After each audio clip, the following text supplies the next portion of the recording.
আসসালামু আলাইকুম রহমতুল্লাহি ওবরাকাতুহু। সুপ্রিয় দর্শক, কেমন আছেন? আশা করি আলহামদুলিল্লাহ আপনারা সবাই ভালো আছেন। তো আমরা হাদি ভাইয়ের জানাজা আমরা সম্পন্ন করেছি।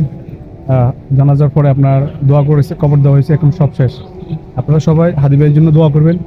আল্লাহ যেন আমাদের হাদি ভাইকে জান্নাতুল ফেরদাউস দান করেন, আমিন। আর আমাদের প্রত্যেকটা কবরের জন্য আল্লাহ যেন এরকম হাদি ভাইয়ের মতন মানুষ যেন জন্ম নেয়। এই বাংলাদেশের দেশপ্রেমিক মানুষ কয়জন হইতে পারে?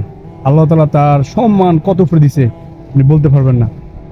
যারা মন থেকে দেশকে ভালোবাসে, আল্লাহর দিনকে ভালোবাসে, আল্লাহর জন্য যারা জীবনকে উৎসর্গ করে, আল্লাহ তাআলা মানুষের সামনে এভাবে দেখাই দেন।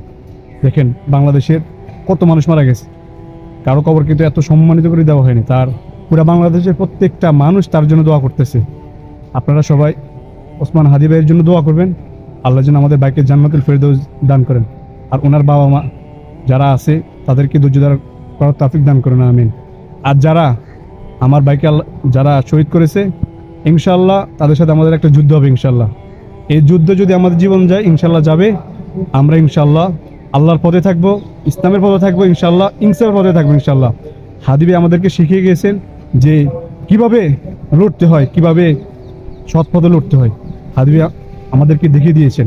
এই জন্য আমাদের সবাইকে এখন থেকে সজাগ থাকতে হবে। আর যারা যারা রুখে দিতে চায়, ইনশাআল্লাহ আমাদেরকে রুখে দিতে পারবে না ইনশাআল্লাহ। আমরা সবাইকে ইনশাআল্লাহ উচিত জবাব দিয়ে দিব ইনশাআল্লাহ। আল্লাহ তাআলা আমাদেরকে তৌফিক দান করুন, আমিন। আসসালামু আলাইকুম ওয়া রাহমাতুল্লাহি ওয়া বারাকাতুহু।